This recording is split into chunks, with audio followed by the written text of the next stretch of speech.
Eto, marami akong ambag. Ano recommended niche pag galing sa BPO? But instead of just giving you niche, meron muna akong mga reminders ha. Pag nasa BPO tayo, minsan nakakagawian na natin na hindi natin ganun ka pinapahalagahan yung ating ginagawa. Because feeling natin papasok tayo, maglo-login tayo, magko-calls tayo, or magna-non-voice whatever task tayo, mag-log-out tayo, tas uwi na tayo. Sa freelancing, guys, negosyo nyo to. So, imagine yung isang maging malaking BPO company, ikaw yon. It's just you. Ikaw ang HR, ikaw ang manager, ikaw ang workforce, ikaw ang QA, at ikaw pa din yung rep. So ultimately, you have to remember na negosyo mo to.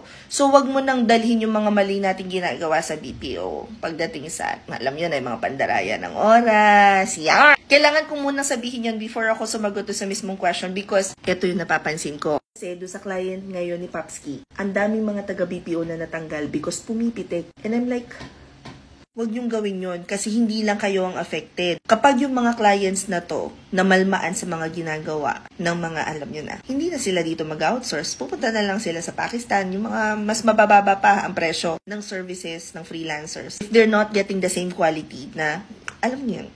Okay? But ito naman na maganda. Kung ikaw ay may BPO experience, may laban ka na sa freelancing. Iba lang ang tawag sa mga task, pero halos yun na yun din. Halimbawa, ikaw ay galing sa telco account. Di ba tayo may process tayo na nagdi-dispatch tayo ng mga tech support? Tech support? Tanga ko eh. Technicians. Ang tawag natin dun sa process na yun is dispatching. Pwede ko na kagad i-correlate yung service na yun or yung task na yun sa appointment setting, scheduling, service fulfillment. So, kung ano yung account mo ngayon sa BPO, dun ka muna mag-focus. Check mo kung ano yung mga services na pwede mong i-offer. Kung hindi ka pa rin talaga sure kung anong gusto mong pasukin, edi pasukin mo lahat, maging generalist ka. Meaning, pag nakita mo yung job description at nakita mo na kaya mong gawin yung mga yon, edi mag-apply ka, di ba? Huwag na tayo mag-overthink sa niche, sa industry, sa kung ano pa man. Pumunta ka sa mga marketplace like Upwork, magawa ka ng account, i-check mo yung mga job description, mag-apply ka. Kung gusto mo ng further training, na paid ka na, mag-apply ka sa mga agencies. Ay, eto pa pala.